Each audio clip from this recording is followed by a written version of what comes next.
BLERD Official Podcast. I am your host, Karan Ashley, and I am so excited you are here. If you only knew the conversations that happened right before re-election, it is, that's why usually when the camera comes up, we're laughing and we're kind of like already giggling about things because we've been talking. Hilton George, you've been talking.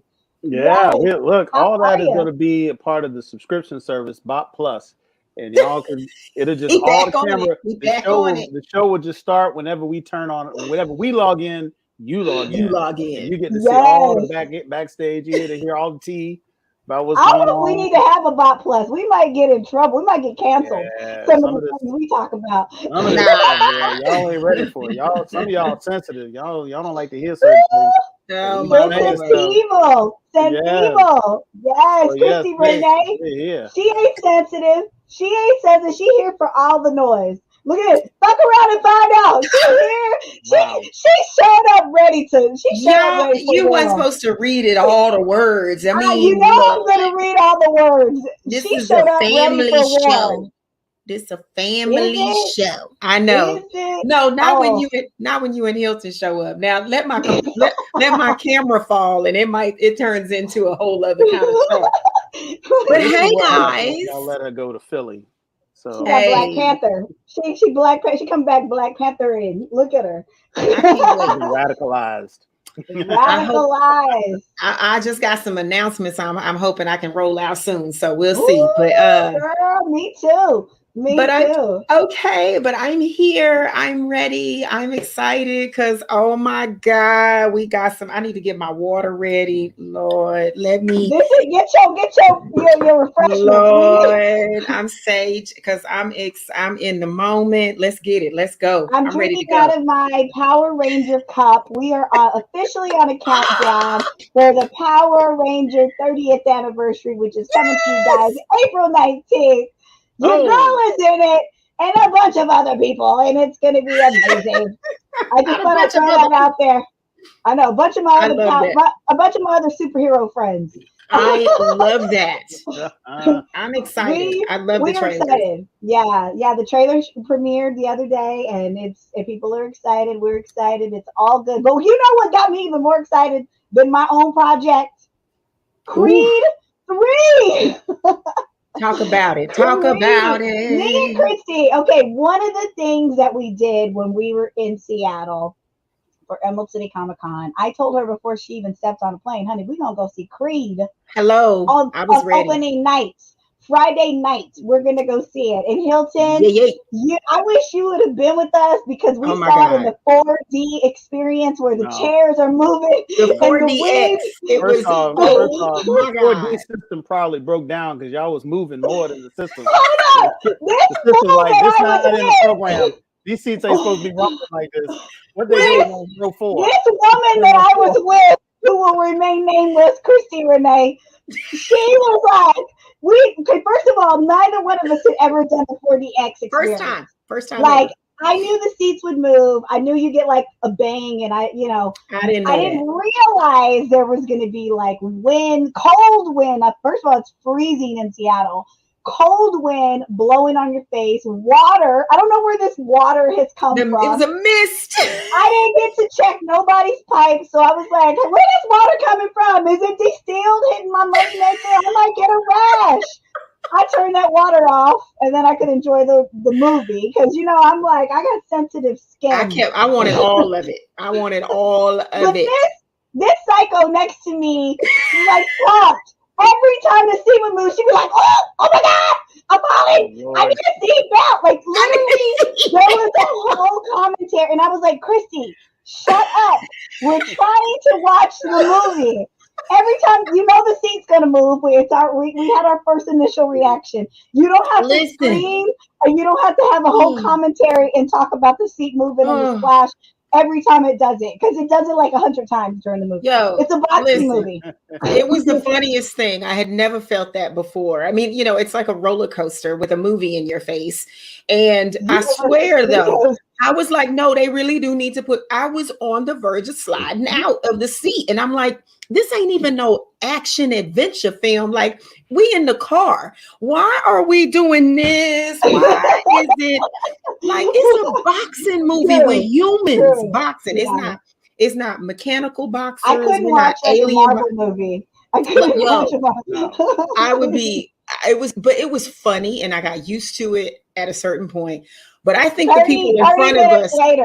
30 minutes later. The people in front of us had to be thoroughly entertained. Like, I saw laughter. Yeah. They was like, I know they was thinking, this lady behind us is crazy. They laughed the first 3 times.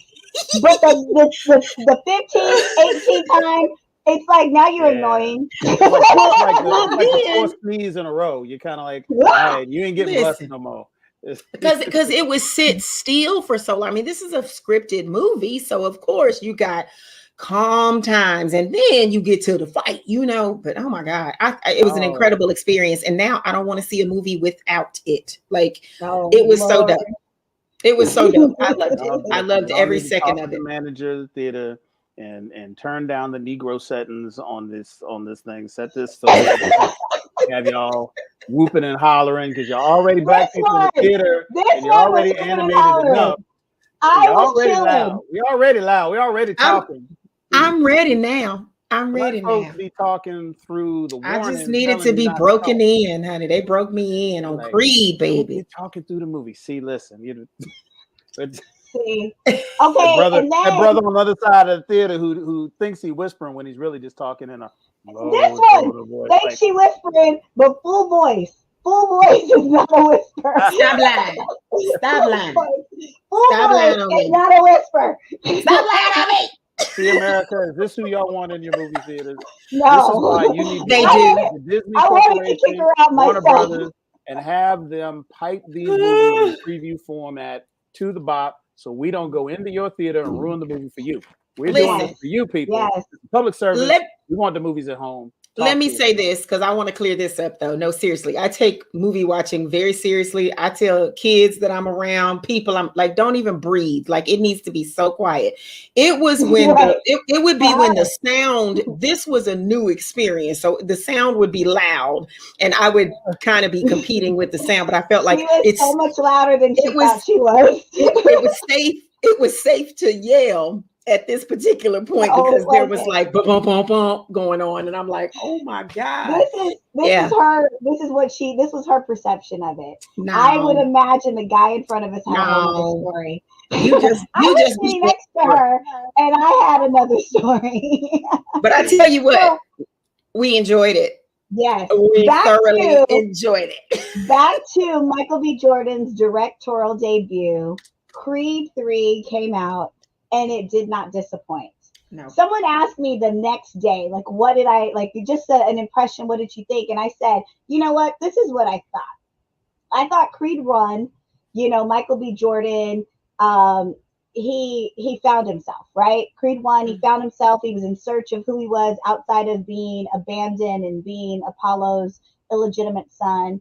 Creed 2, he became a boxer. He literally had to go against, Rocky's old nemesis, and it was just deep. And it was, this is the man's son who killed his father. So it was so many layers of him really becoming a boxer and becoming, getting out of the shadow of, his father.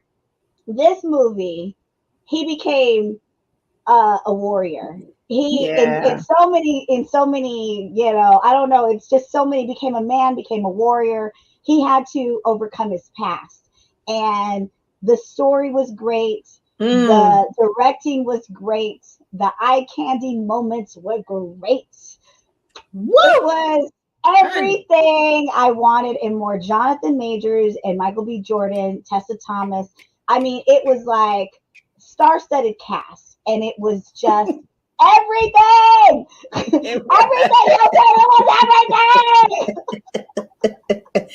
It was. Okay, Michael B. Jordan, if you're watching this, so Creed 4, you need to be fighting Butterbean, which that real fat bald-headed white dude that can take a punch, but never wins a fight.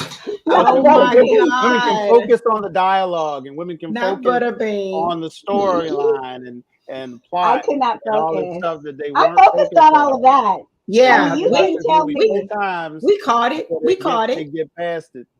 I saw it. You know, Adonis and Damien, I was focused on all of it. All of it. The nuances and everything. All of it. Hilton. What was your you obviously aren't me and Christy. No.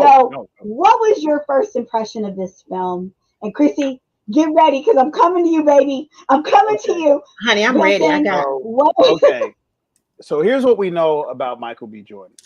Michael B. Jordan is going to Michael B. Jordan the hell out of any role. And that's fine. He is that actor. You know, he has got a unique performance and delivery that plugs into a lot of different characters, and that's not a bad thing. Works for The Rock, works for Sylvester Stallone, works for any of these character actors out there. They got a certain delivery. It's not about range. It's not about anything. He's got a presence, and that presence works in all the characters that he puts on the screen. So it was really, really interesting to see him pour himself into this boxing role again, which he had played several times before. He is playing more of the family man. This is not like him trying to achieve. He's achieved. He's retired, and then somebody comes out of his past who is a part of the dark part of his past. And Jonathan Majors is playing that role. His name is Dane, and he's like what a lot of folks who've achieved success. And somebody come out the woodwork that know you from way back when, and they standing on your porch or they sitting on your inbox or hey, you know, whatever. And there's conflict, you know. And both of these actors have put so much into their role. I mean, watching Jonathan Majors do anything is amazing because he's such a method actor. He doesn't even like to call it acting. He describes it as becoming his characters, and he became Dane in this movie. And you believed his animosity, and you believed his anger. And you believed that he was really out there willing to do anything to get what he wanted. And it was just that with him being the villain is what makes movies like this work. If Michael B. Jordan doesn't have somebody to box, it doesn't work. And I really love the boxing choreography, which is a lot harder than people think it is. And the scenery, the way they depicted as a director, I love the devices he used where inside the scene, inside the ring, all the noise and all that was phenomenal. It was focused and silence. And the only thing was just them two and what they bring in the ring against one another. And you saw that play out. It was the first time I'd ever seen it. You know, the decision making, the reading of the other boxer. We hear about it in other movies, and it's usually a scene where the boxer comes back to the corner, and the corner guy is like, he's letting down his right, hit him with the cross, and then he goes up there and bam. Well, here we're like seeing in slow-mo, like, oh, okay, he's dipping up and then he's leaving this open. You're with the boxer in that scene. But when he goes for the gusto and he's trying to knock the kids and the stuffing out of somebody and all the rings come flying out of Sonic the Hedgehog, you're with him. So as a boxing movie, this movie is groundbreaking and it's amazing. Jonathan Majors, like I said, both of these guys, and I don't know if anybody else noticed this, and I don't know if the ladies noticed this, but Michael B. Jordan is actually smaller in the pre-montage before he's boxing than when he gets in the ring. The physique he has in the ring, he's like 20 pounds heavier than he was in clothes. In the filled out, honey. He filled it all out. Which added some real, I don't want to say weight because it literally was that, to the scene of him, you know, doing the training and everything like that. So this stands up with every previous Creed movie, stands up with every Rocky movie. No spoiler as to who's going to win. You know, if you have ever seen a boxing movie, you can probably guess, but that win is hard fought. And what I really like is that the villain is humanized. Oh, you know, again, where he came from. You know, he understood in defeat where he came from and who Michael B. Jordan was. You know, Adonis Creed was, and he might even be in Creed 4. I would imagine. I don't see him leaving the screen for this. I think they should call him back because and I'm gonna keep it a buck. If Michael B. Jordan wasn't in this movie, if Jonathan Majors wasn't in this movie, it would automatically lose 3 points. Yeah. I give it a strong 8.5, 9 out of 10. Yeah, it's very simple. It's very pure, very emotionally driven, and you know you're gonna cheer, you're gonna laugh. and it's everything you want. So I handed off. And one thing I will say that I will add to that, when you're an actor like Michael B. Jordan, in order for you to act opposite of such an intense actor like, Jonathan Majors, it takes a certain level of talent. And he did that in, Black Panther when he was across from Chadwick Boseman. He's done this now with, Jonathan Majors. And I really give Michael B. Jordan, he does it with Tessa Thompson. Like when they're in scenes together, she's such a force in those scenes. Yeah. But he is really good, really, really exceptionally good at acting and just absorbing that intensity from that person and reacting to these moments. And like you said, man, Jonathan Majors, like, there were moments where I was so mad at him, and there were so moments I felt all of his pain. Yes. It was a complicated villain. Like, he pulled it off. Christi, I'm going to jump back in, but I'll let you go. I don't want to talk too much. What was your thoughts? What were your first impression of this movie?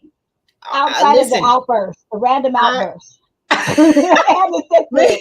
Listen, I echo everything you both have said about this film. I mean, the way they progressed this story and created this new thing. It wasn't, in the beginning, of course, yes, he's trying to find himself through the, get out of the shadow of his father's name. He doesn't even take on his dad's name. So, I mean, we've got that whole thing in the first one. And in the second one, he's got to fight the Russian, it goes back to that old 80s trope of how we made films that were political, quiet political statements of USA against, this other superpower. So we kind of had that thing going, or that was in the first, it carries over into the second one. Anyway, hey, this third one, the way they push this story with the gym and just his status is now elevated because he's retired. And this blast from his past, comes back and has been training and but he doesn't know it. Of course, that's all kind of masked because he's got this double agenda. And Jonathan Majors, again, he just like we say, Michael B. Jordan the hell out of a role. Jonathan Majors, he majored this. He mastered it per usual, not surprised. I appreciated this storyline so very much because it wasn't like the storyline when Rocky fought Mr. T, and Mr. T was such a crap hole. I hated his character in that movie. Yeah. You had these two brothers that was like brothers.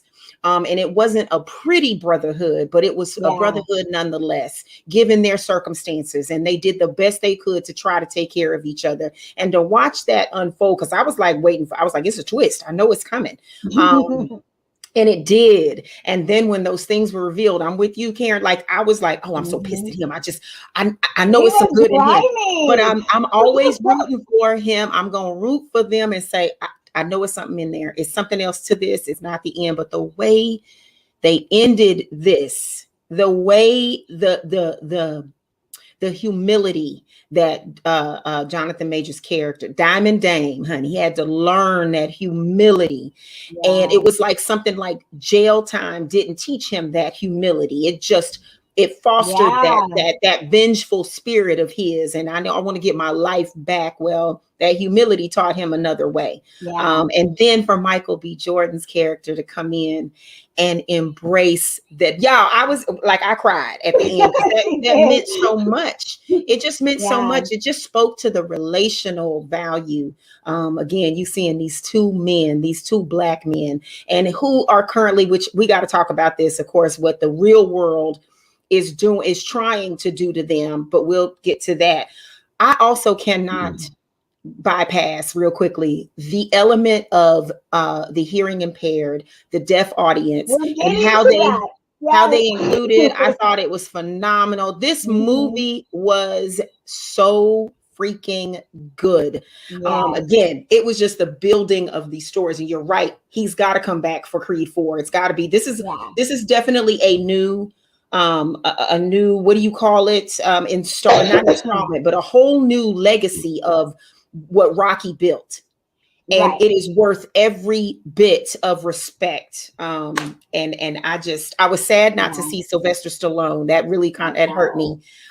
So I don't know what's up with that. But other than that, I mean, I know it has his blessing, and just Ryan Coogler and Michael B. Jordan working together like they do is just invaluable. Like I have no words. Beautiful thing.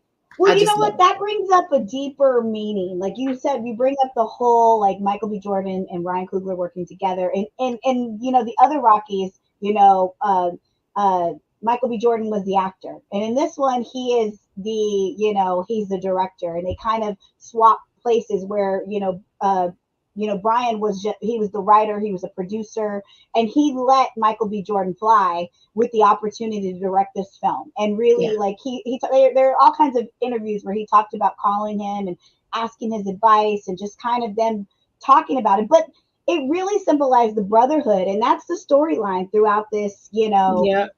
This movie. It's a brotherhood, and it's Black men are faced with such hard opposition in this world, and you have two Black men you meet them and they're like just dreaming and aspiring and just wanting a better life, and they get caught up in one situation that just changes everything for one of them. One of them goes on and continues to dream that dream that they both had of boxing, and the other one unfortunately went to prison. And it was just that one moment that like you heard so many stories of a Black man, one moment changed the whole course of his life. This was kind of one of those stories, and you kind of got to see both sides of the coin. And you touched on this, Christi, about Michael B. Jordan got to kind of live this charmed life, but even though he had personal things that he had to overcome, he definitely wasn't dealing with what Diamond Dane dealt with, as far as going and doing time and just sitting in a jail cell looking at this young boy that he'd mentored do everything that he dreamt of doing, and just dealing with that angst and that just what could grow in you if you've been put in a situation and your life has been changed for the worst,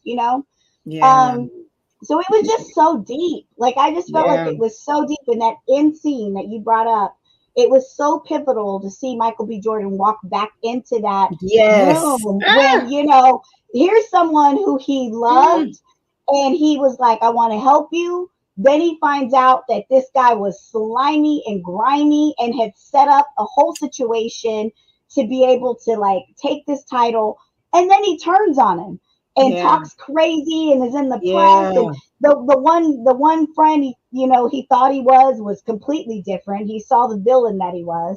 And then when he did beat him and put him, he forced him to have that humility moment. He didn't just like stomp on him. He actually went in there and like put his hand. I mean, and it was just like the brotherly love you hope that a brother would show another brother that, that did you wrong, but like you said, there was still that spark of love and hope in there. And he was like, I'd rather hold on to that love and I'd rather hold on to that hope. It just was everything for me. How was it for you? And this is the thing I liked about it, is that there really wasn't that much ring time. Like this is more of the story is happening around the decisions they're making around life, and that puts the fighting it gets elevated because the stakes are realized and they're higher, because like, okay, what led up to Adonis Creed getting back in the ring, right? Like, why is he there? What is he there to prove? Why is this important? It's not his ego. It's not money. It's not fame. That's not what he's here for. But this is what it took, and this is why it's so important. And so, they told an amazing story, as well as, did some amazing work in, telling a boxing story. It's a great boxing movie, but it's just a great movie. And I think it might get overlooked by some people, maybe even critics, because it's so simple. It's not a complicated story at all. I mean, it really is so easy to follow, but it doesn't lose you because the performances are so strong. And we talked about it. Her name is Mila Davis Kent, who plays Adonis Creed's daughter. And she is hearing impaired, deaf, and they sign in the house. And we're seeing more ASL happening in movies and TV shows, and it's being more normalized, which I really love. And we're getting exposed to this expressive language that I think more people should learn. And I myself am looking into learning at least a working knowledge of it, because there's more people out here that use it and it's a means of communication.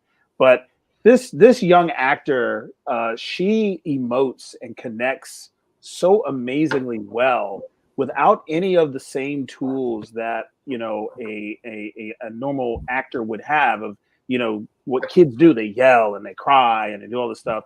And she's able to emote and connect with the audience with facial expressions and body expression and eye contact with other characters.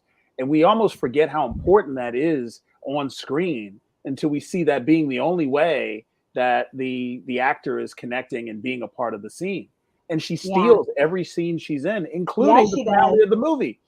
It's more emotional. This is my humble opinion, more emotional than the finale of the movie, and the victory in the ring for our fighters is her being in the ring and you know, playing like she won. She's so proud of her dad, and she's doing the moves, and he's, you know, play boxing with her. Like, that's going to put your heart in your throat even more so than, you know, this amazing it finishes battle. you off. It finishes Really? you off. Right?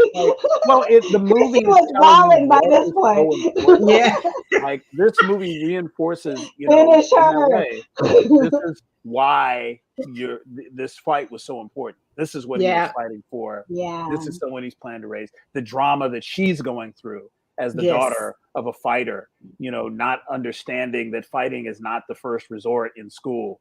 You know, the girl ripped her picture, and she just punched her dead. And I was like, and you got the dad sitting there like, why is my daughter in trouble? Like, why? What's up with this other girl? Well, maybe y'all should, you know, like, he's being the dad who's like, yeah, punch her. Like, and his wife is like, we're going to talk about this, you know. And it's so humanizing of all the characters. You know, he's not just this rich, famous icon who's just playing a role. He's a dad, he's a husband, and it allows us to go through these things that don't have any relevance to the plot other than connecting us to the characters in it.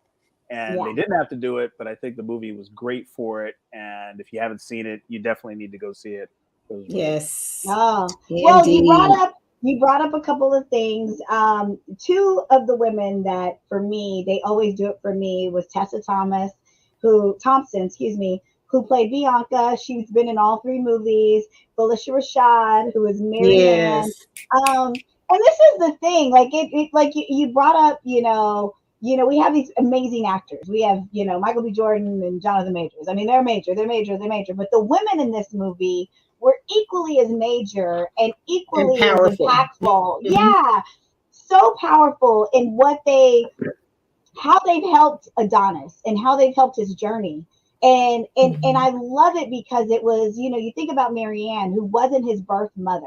She was the wife of the father who had an affair and had an illegitimate son.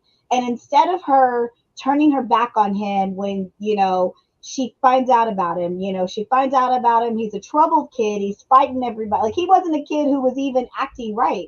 You know, they even show him as a teen sneaking out of her home, you know, and he was just a rebellious kid who was trying to figure out who he was and what was left of his life after losing his father and losing his mother tragically.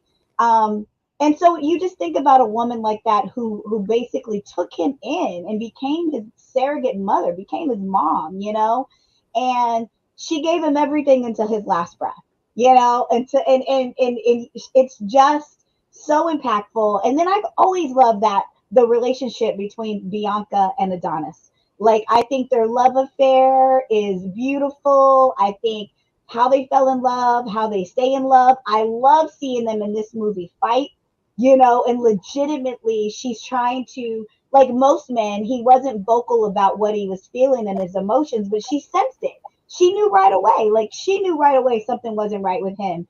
And just having to help him pull that out. And then looking at him and go, you got to go do what you got to do. If you got to fight him, if you got to come out of retirement, then you got to do it. I just loved it. Christi, what were your thoughts? Because I know you were right there with me. Mm-hmm.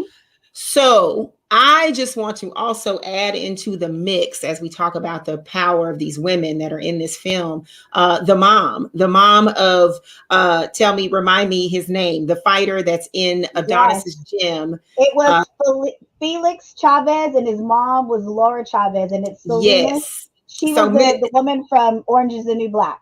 Amazing yes. actress. She's fierce, honey. But again, it just showed the connection that these not only just women and not only just women of color, but these mothers had, you know, with their sons, with their husband, and just and with their child, just the power in all of that, and that they're fighting. It's just bigger than this fight in the ring. It's outside the ring.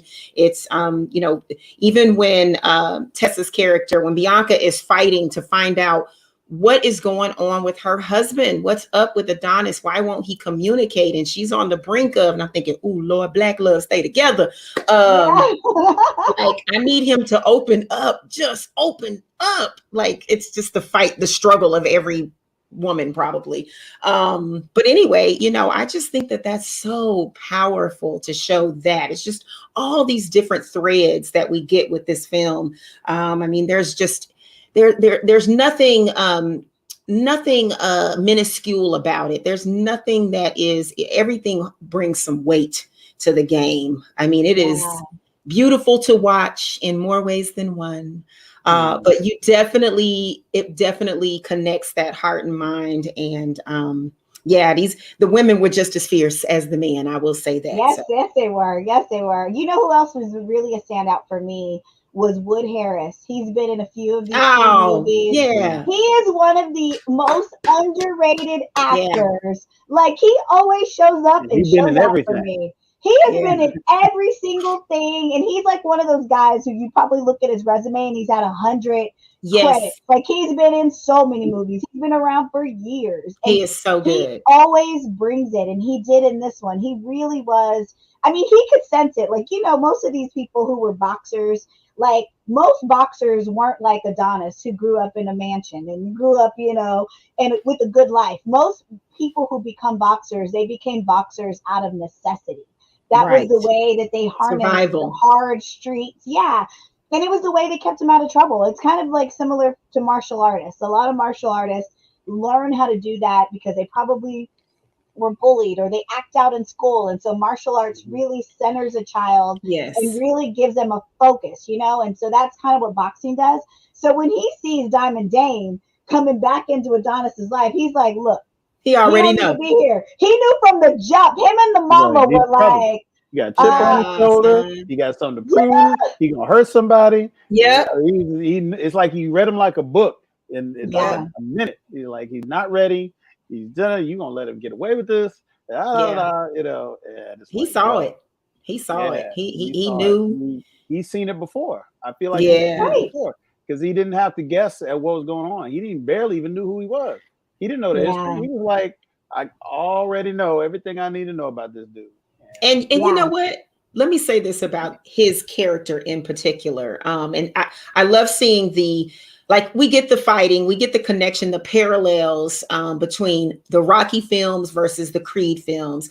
That character that Wood plays is just the steady heartbeat, the moral compass that we get out of that. He has his ear to the ground. He's got his finger on the pulse, and he is that I told you so, you know, but I'm still here. I'm going to show up for you, and we're going to get through this. I'll be right there. Yeah. You know, I don't agree with what you're doing. Your method is all wrong, but you know, he's right there for that support. And that's just so important because we need so much more of that. I mean, we look at our reality, the Black community. Yeah. Black men we need that support. Yeah. So kudos to Wood, man. He's dope. I like him. Yeah, so dope. And you know what else I liked? I liked the people who came back. Like they had, you know, Victor Drago was helping, you know, Adonis get ready. Like it was just so like that was powerful. If you like Creed and you liked any of the other two movies, this movie really gives you all the feels. Like it gives you the story, like it gives you a new story. But it also gives you like that nostalgia that we got, like the things that we liked from the other movies. Well, think about it. It also, again, it makes it almost like it's almost like, the sins of the father. So now Drago is coming back to fix the sins of his father that he didn't show. Drago never showed up for Rocky. So, but his son had more compassion, and he had more of of the wherewithal, I guess, to get with this guy that was, supposedly his nemesis, that he just wanted to conquer, and they become, I guess, more like associates.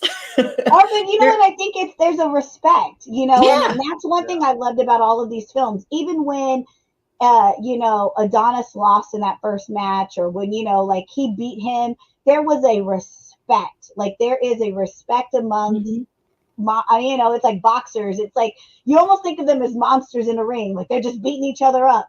But if there is a respect, there's a skill, there's all of that. And even with Adonis and Dane had to respect this little boy that used to look up to him, and he goes, "You did learn some things without me." He did learn the craft. He wasn't just a flash in the pan and you got lucky because I wasn't here. Right. Adonis really had built up his skill. He had really defeated all these people because he was a skilled fighter. And it was just a cool, like you said, it was really a cool story. Like, I don't know. I really came out feeling good. And, I don't know. I don't know about anybody else, but I got to tell y'all, when that whole scene happens, when Adonis comes back and he does that interview with Stephen A. Smith, who, oh my God, he's just so obnoxious. Listen, the phone call, and he was like, run it then. Well, I was like, yo, I'm here for everybody. TV. Yo, this was so here now. It's happening.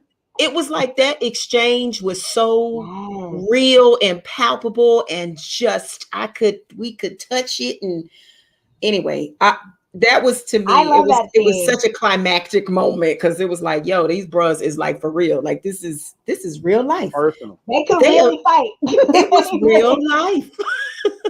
Yeah. That was so good. But that's their chemistry. I mean, they just have an incredible chemistry. And again, you can't get away from the Kang versus Killmonger. Like, that's all I kept shouting. Kang versus Killmonger. Let's go. Ooh, can we bring Killmonger in no RPX theater no more? Y'all need some quiet Dolby seating with the reclining chairs. I wanted to feel every punch. Nice tea-related beverage. I was just happy they didn't have any like wine, because some movie theaters you can get like a drink. I would have had a drink. I would have showed.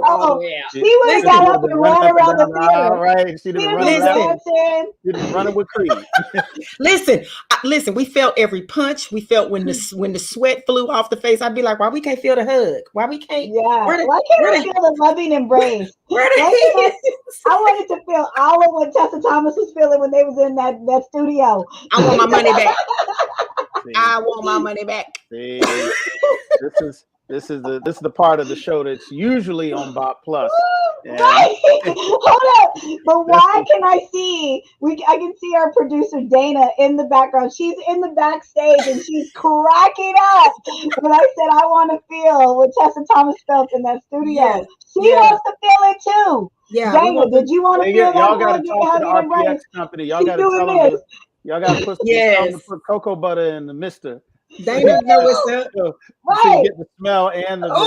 Yes, the cocoa butter. I know it was in there smelling like pregnant. I might have gotten pregnant if there was some cocoa butter involved. We're going to see Creed again. It's for the BOP now. You need to stop judging me. I'm telling you, it's for work.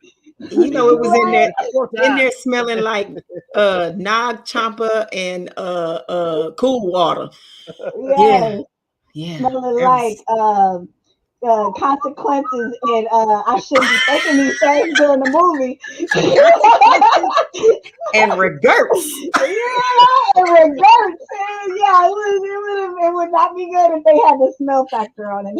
Y'all still be in the theater. That's wrong. Okay, y'all still be there. Somebody got to edit. Where is the edit button? No, we are not editing this out. Where is the edit button? We are speaking to all the women who watched Creed, and we really appreciated every aspect of this movie because it needed to be appreciated. Now, first of all, I know Mr. Hilton was appreciating all of Tessa Thompson in that little skirt and them little cute outfits, like her wardrobe. She was on point in this movie. Yeah, it was fierce. Listen, tell me. Tessa was not wearing nothing as shiny and naked as the brothers were. He had come out with oiled up. They're doing a training montage with her just man. to show up. I'd be up here snapping too, but I didn't get that. I got her running around in overalls and hanging out. Was cute. She was cute, but she wasn't all naked. So let's make sure anybody out here who's thinking they're gonna get some old naked Tessa Thompson is not happening. You gotta use your imagination for that. And Michael B. Jordan rolled up.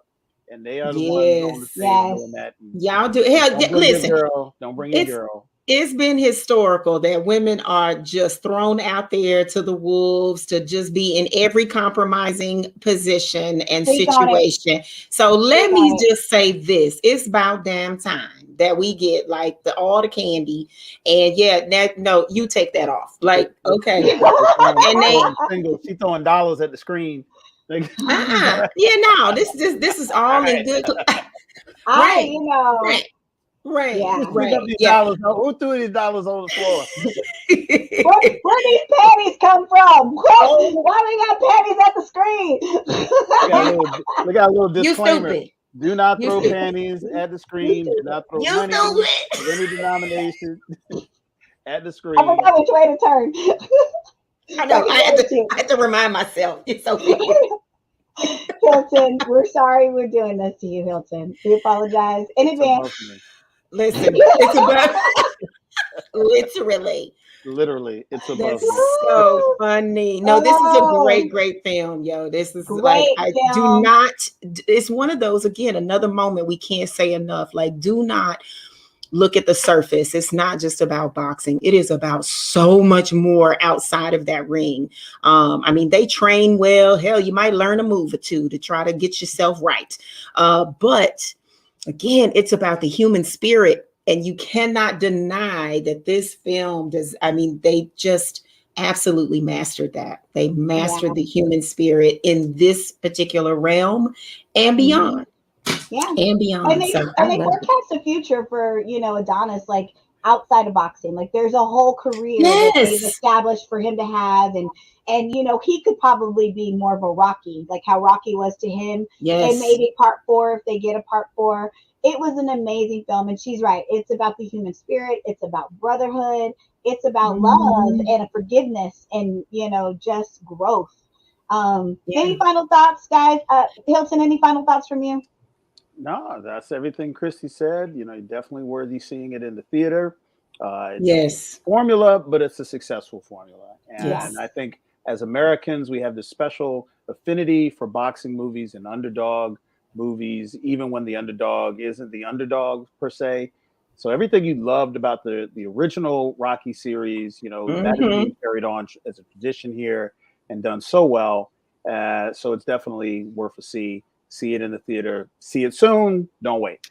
Don't wait. Michael B. Jordan did that. He did his directorial debut. Round of applause for that one. He's not corny.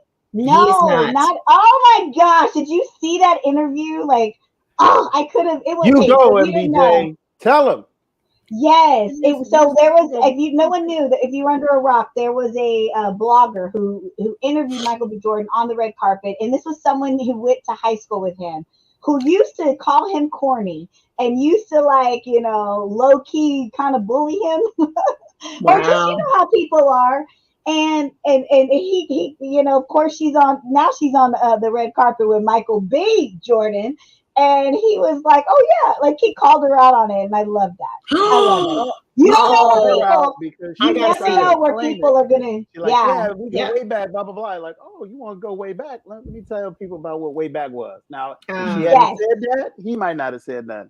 But you trying to ride the coattails, act like we was cool, like we was friends, and talking behind my back all through high school. I remember you saying that, and he kept it professional and kept it level. I love that. I'm like, go ahead. That's how you do it. You know exactly. what? And this is the thing. The lesson is you never know where people are gonna end up. That corny nerdy dude ends up being the dude who becomes everything you'd ever dreamed of being, and you like, hi and beyond.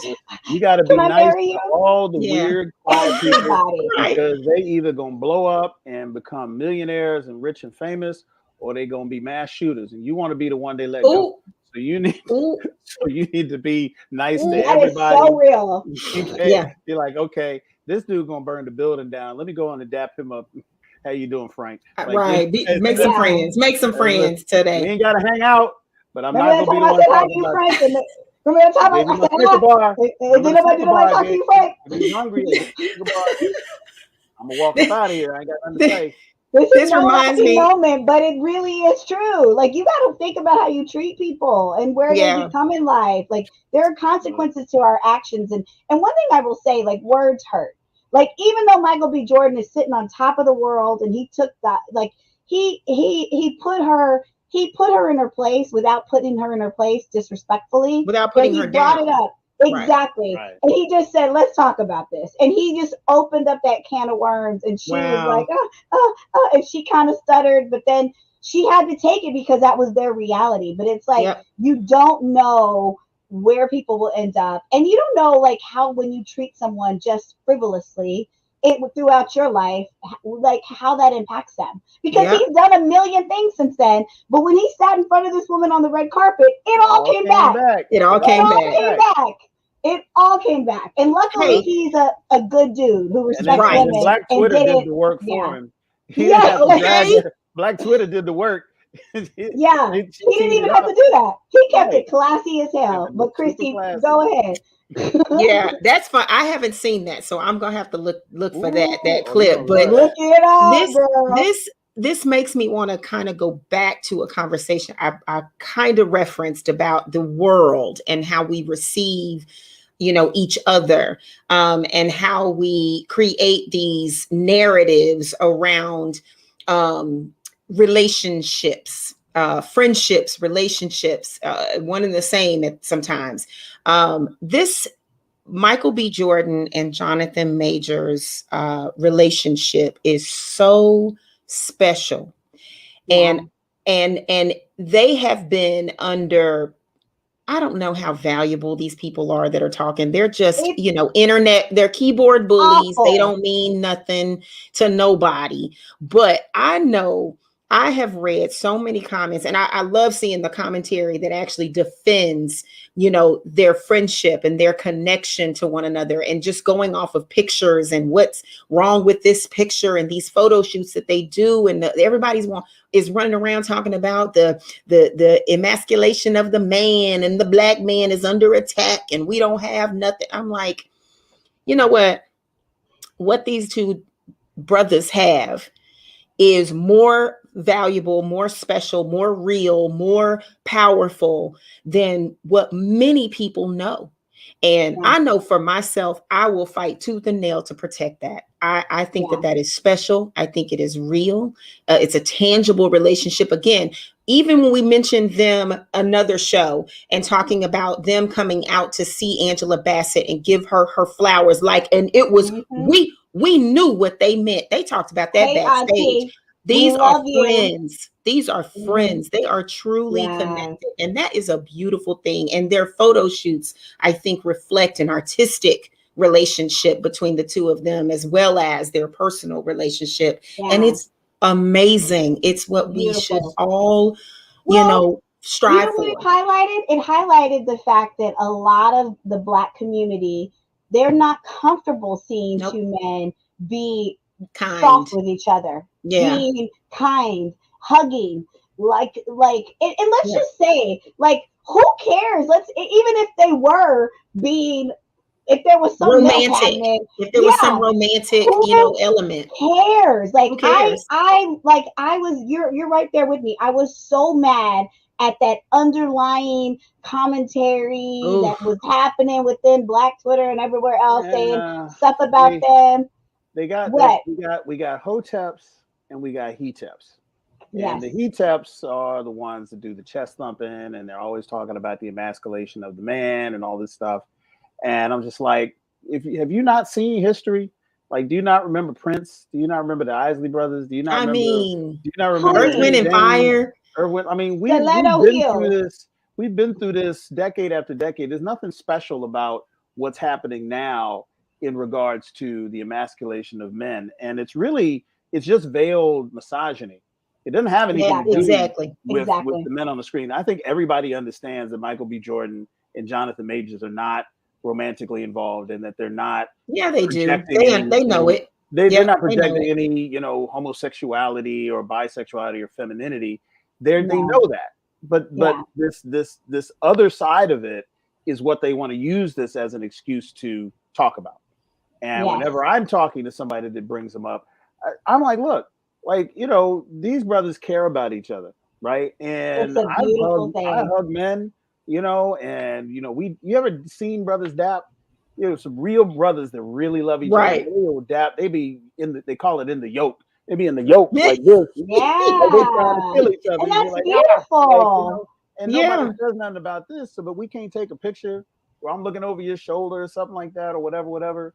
And and I think that from an artistic perspective, it was poignant because these two actors were playing pugilists in the most violent and I guess macho masculine context on the screen, and juxtaposing that photo shoot over the movie actually was part of the promo of the movie. It's brilliant. Right? And that's an artistic thing that everybody seemed to miss because they were looking for something to talk about. And it puts us in these weird positions where we got to have these weird discussions with people who listen to a podcast or they watch the YouTube channel, and you're like, oh, here we go. You regurgitate what you heard somebody else say.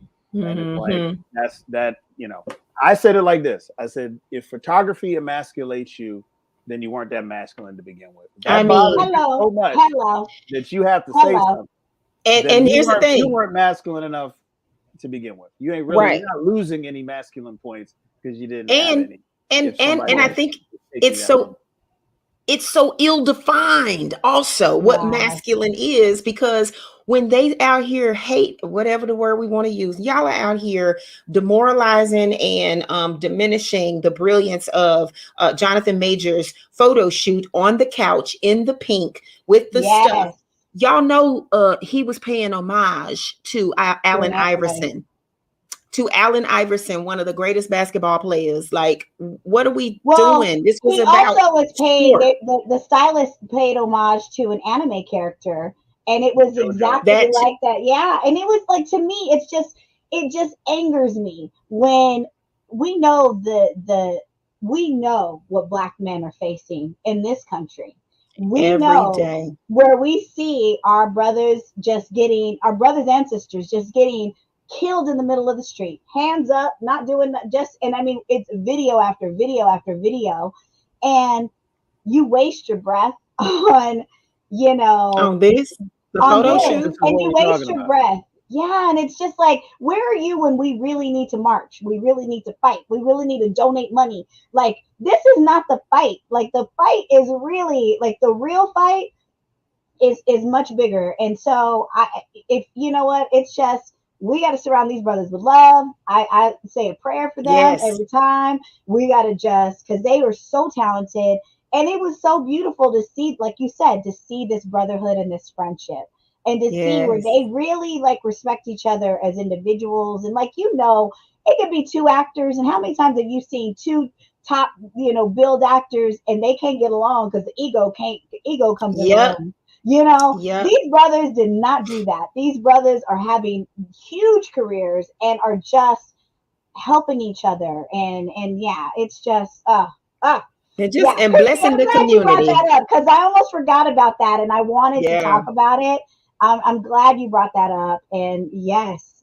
It's been bothering me. It's been bothering me. And you're right, Hilton. It's all just misogyny. It's not like, let's call a spade a spade. Let's let's have a real conversation. Is really what it is. Let's have a real conversation of what you. We're doing it to ourselves, and that's the biggest problem. And they think that somebody else is in control of that. No, they have all their capacities about them. They accept they understand the assignments that they are given, and they are serving every time they show up. And there are those of us in this world that look just like us and cannot stand that they don't have the freedom to do that personal freedom. And so it just has to be talked about. You know, we could talk about this on every show because there's always some element of this attached to something we're talking about. So, but again, it's humanity. And also, like, you know, I always say the Black community needs to embrace therapy, and we need to embrace, you know, healing these deep wounds that we have, and our idea of what a Black man should be and what a Black man's strength is. You know, I'm not going to look at a gangster and think that that's strong. I'm going to look at someone like, you know, Jonathan Majors and Michael B. Jordan. I saw that as very powerful and very strong, with them you know, hugging each other and embracing each other.